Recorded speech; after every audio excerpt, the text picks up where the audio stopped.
Why is it important for team members? You'll have that entrepreneurial attitude and its connection with 10X. So we came up with a list of strategies, habits, mindsets, attitudes, you can call them all sorts of different things. And the number one is to create value. Take initiative, focus on results, be a partner, not a peon. People are counting on you. Take action, be open, and number 12, don't give up. There's an easy way to scale your business, and then there's the hard way. Knowing the difference can make or break your business. In this episode of Sunny Silver Linings, we uncover the difference with guest Shannon Waller from The Strategic Coach. Shannon shares how to tap into the unique abilities of your team members and the importance of having an entrepreneurial attitude. And remember, if you enjoy content like this, be sure to subscribe, like, and share. Now, here's your host, the founder and CEO of IT by Design, Mr. Sunny Kayla. Over to you, Sunny. Hi, Shannon. Welcome to the show. Oh, hi, Sunny. It's so great to see you, and I'm very excited to be here. Yeah, no, thank you for taking the time to be on Sunny Silver Linings. I have been waiting for this moment, and we are finally making it happen. So I truly, truly appreciate you. I mean, I have a lot of gratitude for Strategic Coach in general, just because the impact on my life from the day I started. And our focus today will be how to 10X your company, your team, your culture, your results. And I'm really excited about this topic. Oh, me too. It's funny, Sunny. I started to nod when you say you have a lot of gratitude, even before you got to the coach part, because you're someone who comes with so much gratitude, which is why I think you create so much abundance. And speaking of abundance, 10X is kind of amazing. When you look at a different way of thinking about things, actually can create a much bigger, much more exponential result than thinking about it in our traditional kind of hard striving brute force methods. So yeah, I'm excited to dive in too. Yeah. So when first I heard about this concept, and it didn't make sense to me, I'm like, what does it mean? What does it mean that 2X is not easier than 10X? Because, normally your brain will go towards 2X because that is probably least resistance that you see. Or you just see that 2X is normally easier than 10X. But you talk about 10X is easier than 2X in the recent book. And can you please explain why is 10X easier than 2X? Right. I know it's quite the mind bender. This is actually, the whole concept comes from an exercise called the mind expander. And I nickname it the mind bender because people are like, what? It's kind of crazy. But here's and you have to think about it this way first, and then the rest of it kind of makes sense. So we can just play along as you're listening to this. So when we go to do 2X, most of us could double whatever target we have by working longer and working harder. Mm-hmm. And that's, as you said, is the kind of the path of least resistance, which is kind of the key here, because we know how to work longer. We know how to work harder. Goodness, our whole cultures are based on that. So, but when you look at 10X, you have to look at things very differently. You all of a sudden you look at your business and you go, oh, that part's scalable. This one is not. This system we can grow with. This one we can't. This person we can grow with. This one we can't. So, and Dan Sullivan has this brilliant expression, which is incredibly useful. Your eyes only see and your ears only hear what your brain is looking for. So if you're looking for 2X, you'll find it. And if you're looking for 10X, you'll also find it. So it's that ability to step back and look at your business or your different parts of your life too, by the way. I'm not only ever interested in doubling or 10Xing revenue. Of some fun calculations just to talk about quality, not just quantity. I'm a huge fan of profit. It can be way more strategic to 10X your profit than not just necessarily revenue. Because one of the things that's really key in 10Xing is to simplify before you multiply. There is nothing worse than multiplying complexity. No sane human does that. Right? It's really important to get it super simple, but that has you look at your business from a completely new standpoint, including what you're doing, things that you might have said yes to because you always have, or because you haven't invested in someone else to do it. All of a sudden you're left doing the activities that really only you should be doing, because that's how you're going to get the exponential. So it's a perspective first. And I'm sure as we go through the conversation, you realize that, in fact, you've probably grown 10x already once before, if not multiple times. And when you look at it that way, you're like, oh, that's not so hard now. So it's a way of thinking, but once you look at it, you just realize you need to do things differently, smarter, not just longer and harder. Yeah. So what I'm hearing, Shannon, is that it's more not working longer and harder. It's about thinking, reimagining, rethinking, that what do I need to do different? Exactly. And Yeah. it's kind of liberating, especially for any entrepreneur. They're like, oh, this could get interesting. And so we have people walk through a whole process. We're like, what are the 5 growth stages, it's totally arbitrary. But if you were to divide up your history, it could be 5 years, it could be 50 years, and you go, okay, what were my 5 growth stages up until this point? Where am I at now? If I were to 10x, again, revenue is a good starting point, but there's lots of things you can 10x. And then what do my growth stage need to be next? And then all of a sudden you start to see it. And it's like, oh, okay, well, this is a new capability. This is a new technology. This is a new person. This is a new way of thinking about things. This is a new market.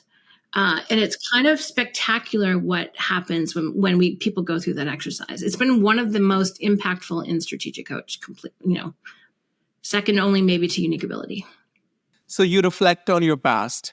Yes. And find out those points that where it kind of helped you with 10x growth, and see what changed in those situations and what I can learn.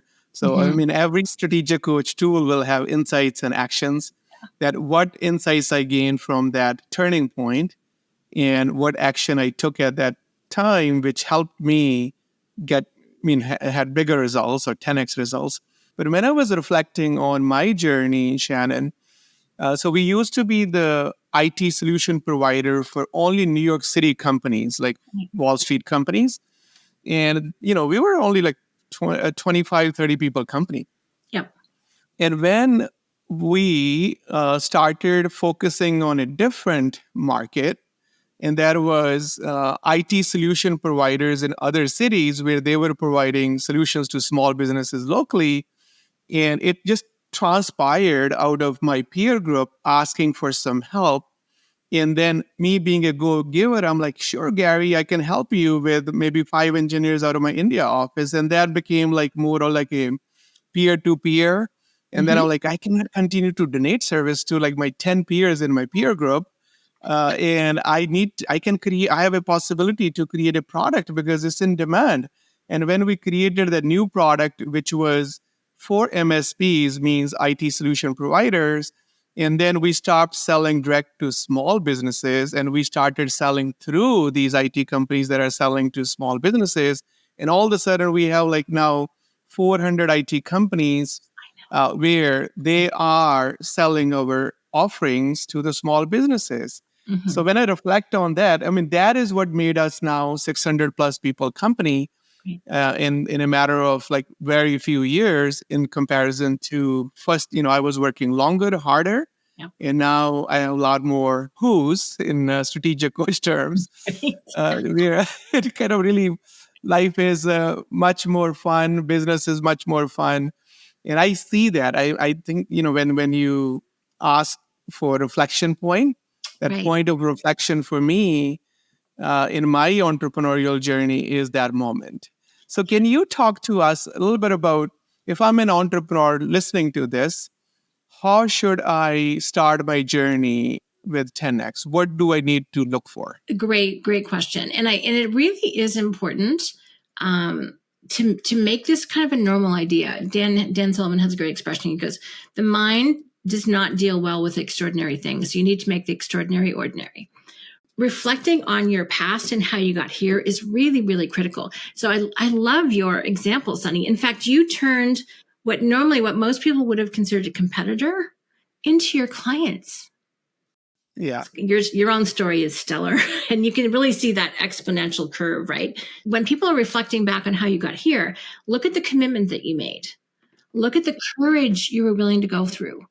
We all want to feel capable and confident, but people forget that it took commitment and courage to get there. And this is true of so many coach exercises, is we don't ask you to think about a new thought until you first applied it, and you'll see where you had those pivotal changes, right? Those that where you're willing to make a decision, where you're willing to say yes to something, where you're willing to say no to something else. That's often a big part of it. And you'll see where you've made those jumps.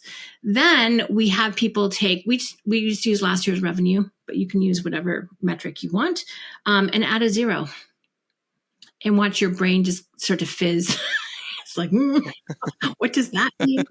And then you kind of get used to it. Again, we also set it up a little bit as a mental game or an exercise.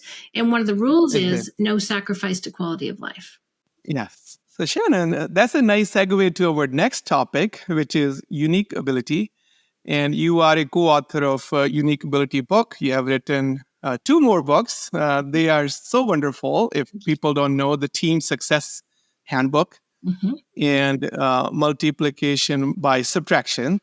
Yes. And yeah. So what is the connection there? What is the connective tissue between 10x is easier than 2x and the unique ability? That's a powerful concept. And it's interesting. I had a little flash of insight the other day, which I'm excited to share with you, is that we talk about 4 different types of abilities that people have and can spend time doing. And I'm going to start with the one we like the least and go to the one we always enjoy the most. So if you think about it, people really have 4 different levels of capability. This is true of everyone, entrepreneur or not. When we are incompetent, and most people hate using this word because they don't like to admit they're incompetent, but truthfully, there are some things that we were not put on the planet to do. Our brains aren't wired that way. Our personalities aren't wired that way. How we problem solve or strive, it's just, and I'm relatively handy. And to use a non-work example, but the one time, it turns out I don't know much about cars. We had a flat tire on the way to a course that my husband and I were doing, and I put the jack underneath the car upside down. It doesn't work so well that way. Try to push the earth away from the car. Anyway, so there's just some things now there are things I am handy at, but that's not one of them. So there's certain things that if you have a sense of humor and some humility, you're willing to say you're not good at them. Then there's another level, which is competence. And corporate America is in love with competence, which is when but to our definition, if it means you're adequate, you're okay, you reach minimum standard. Not a very high bar in my world. And the problem with competition, there's a lot of, being competent, is there are a lot of other people who are too. So there's a lot of competition. Personally, I would rather be better. I don't think I'm alone in that. And then you get to the next one, which is very cool, which is excellent abilities. And when you're in your excellent ability, it's where you have superior skill. And this is not your ego talking. This is other people saying, Sonny, you're amazing at this. Joe, you're amazing at this. James, you're phenomenal. And so these are activities at which you are great at with teamwork. You get a fabulous reputation, often very well paid for it. So people can get stuck in the excellent trap. This is very true of a lot of business owners and executives or high-level leadership. And then finally, there's another level where you have superior skill and passion. You love it. Your eyes light up. You just get really excited. You lean in, all of those things. And it's really characterized by 4 things. Excellent ability, superior skill, passion, and you can always, lots of energy. So at the end of the day, you might be physically tired, but in every other way, you're kind of lit up without chemicals. Without additional chemicals. And you're just like, your brain's popping with new ideas. And so there's never ending improvement. You can always see room to get better. And that's kind of the paradox, because in most people's culture in terms of how they grew up, is that if you can get better, you mustn't be very good. That's kind of the thinking that people have, but in fact, it's not true. You have to have that passion and some skill in order to really have that desire to get better. So unique ability is pretty profound. And I had this insight at our couples connection workshop. I was like, oh my gosh, I matched 10x with unique ability. And it works like this. So 10x is like jumping into the jet stream. Unique ability that's your multiplier. Excellent is 2x. Competent is 1x. And incompetent is minus 10x. So you can kind of map them out there a little bit. And it was like, and that's the difference, kind of what we were talking about before. The difference between 2x and 10x is, if you want to really jump into going 10x, you can only afford to do certain things. I was telling you before we started, we're doing this massive renovation, and which means we have to move out, which is very stressful after 25 years. But I'm like, I have to reduce what I'm going to take with me by 80%. This is part of the coaching of 10X is, if you want to go double, you can keep 80% of what you're doing and only change 20%. Right. If you want to go 10X, you're probably, just like your example, Sunny, which is so perfect, you're going to change 80% of what you do and only keep 20% the same. Yeah. That 20% should be your unique ability, right? It's going to be a much bigger expression of your unique ability in the world. So it's kind of a powerhouse. And truthfully, every person has unique ability. They probably don't know it. We entrepreneurs, as business owners, we test ourselves against the marketplace, and it tells us really, really quickly what we're great at and what we're not. So our job is to listen and to do that deep dive into it and keep looking at how we can create value, doing what we're best at and most love to do. Yeah. I mean, talking about our incompetent activities, I'm not good at doing like a handyman type of work at home. So that's where we have to always ask someone. And I mean, this is one area, if someone will hire me for that, it's not going to be good. No. And if I do spend, it'll be a very short contract.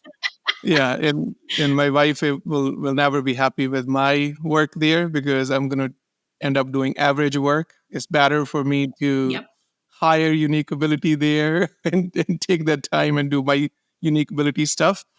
So I want to talk a little bit about entrepreneurial attitude. Why is it important for team members to be more entrepreneurial, have that entrepreneurial attitude, and its connection with 10X? Thank you. One last thought, by the way, happy people when they're at work also are happier people at home. So I think there's a good 360-degree thing. But even with that, if you can be doing your unique ability at work, but I think to ultimately thrive, so I completely agree with Google's CEO on this one, to be entrepreneurial is actually, first of all, I think it's a skill set for the networked world that we're in. I mean, people really do need to know their own strengths, know their own capabilities, be able to present that in the marketplace. But I think the whole point about being entrepreneurial, and it's fun because I figured this out a long time ago because I was really frustrated in coaching. So we came up with a list of strategies, habits, mindsets, attitudes, you can call them all sorts of different things. And the number one is to create value. So I'll just read some of them because this will definitely be a good definition of being entrepreneurial. Create value. Take initiative, focus on results, have an ownership attitude, be in alignment with a bigger purpose, be a partner, not a peon. People are counting on you. Take action, be open, communicate, learn how to handle strong emotions. They're a very normal part of the entrepreneurial world. Have patience and compassion. And number 12, don't give up. Right? Yeah. Like, I'm sure, Sunny, there were some tight moments in your trajectory and you're like, okay, hang tight. But let's go back to number one, because create value means, and Dan has another great expression about really the two entrepreneurial ground rules. So number one is you depend upon your own self for your own economic well-being. Number two is you first create value before you expect opportunity. So this is the opposite of having an entitlement attitude. Right. And so having an entitlement attitude, automatic disqualifier for being an entrepreneur. I mean, you don't have an entitlement attitude. You can't afford to have one. It makes no sense in the marketplace. Right. But some people, for whatever reason, how they're raised, trained, own mindset, what have you, feel entitled. And there's just zero room for that. And when you give up being entitled or feeling entitled, it makes you pay very close attention to what we call the DOS, dangers, opportunities, and strengths of your clientele. Again, could be your team leader, could be your client, doesn't matter. It makes you very savvy about how you can create value for them doing your unique ability. It just puts you in the right place. And if you're focused on DOS, it makes you recession resilient. And we Mhm. advise this for companies, and we advise this for people. It's like if you are constantly solving problems for people, helping them achieve their future, your future is assured. Mhm. If you're Mhm. making it all about you, no promises, no guarantees. But when we can help other people accomplish their future, address the dangers that are keeping them up at 2 a.m., really helping to maximize their opportunities, reinforcing their strengths, helping them be better versions of themselves, you are creating enormous value in the marketplace, and you will get paid for it. So that's, in a nutshell, really how to be resilient, recession resilient. And Dan, in fact, he what did he say? Recession oblivious. he, he wants people to be recession oblivious. I mean, it is wise to understand what's going on in the marketplace, but when you are so focused on creating value for whomever it is that your audience is, I have to say, you're going to be golden. That is great advice, Shannon. Thank you so much, Shannon, for coming to my podcast. I truly, truly appreciate you, Shannon, and the entire Strategic Coach team. I joined a few years ago, and overall, not only my company, my overall world changed, my personal, professional, everything, because it's a mindset, and it is really a way to live a good life with all the great concepts where you can lead yourself, lead your life with purpose and a lot of impact. And thanks to Strategic Coach for making a huge impact. Thanks to you, your team, and everyone, and the way you guys think about this world and think about kind of really supporting entrepreneurs. There is a lot of gratitude for you and your team, Shannon. Thank you so much.